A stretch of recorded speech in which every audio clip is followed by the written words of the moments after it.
এটা লেখা আছে হিতোপদেশ তার 28 पर्व 9 पदटी पढ़े हितोपदेश 28 तार 9 हितोपदेश 28 जो लोक व्यवस्था शुणिबारु आपना कर्ण फेराए जो लोक वाक्य सुनला बेले ढुलाई सोई पड़ी थिबो कर्ण फेराए माने कोन से सोई पड़ी थिबो से सुनबो नहीं तार मन कुआडे थिबो जो लोक व्यवस्था सुनिबार आपन कर्ण फेराए ताहारो प्रार्थना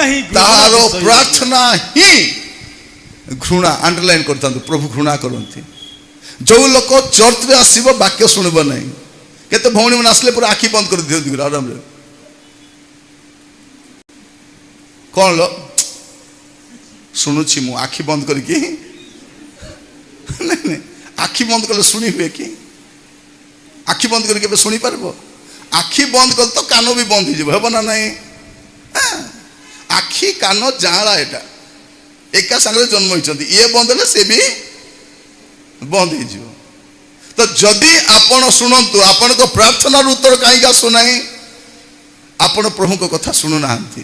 आज प्रभु कहते कौन बोली कि प्रथम कथा कौन करिबो भीतर परिष्कार करिबो द्वितीय कथा अनंत काल को लक्ष्य कर बंचिबो तृतीय कथा सठिक संपर्क स्थापन करिबो आपण जा सहित मनमालिन होइछंती अशांति होइछंती संपर्क उत्तम स्थापन करिवे आ चतुर्थ कथा संपूर्ण हृदय सहित प्रभु को प्रेम करिवे प्रभु को प्रेम करिवे एटा प्रथम विषय प्रेम माने ए जगत राम अच्छु कि जगत रामर किछि नै प्रभु का हमर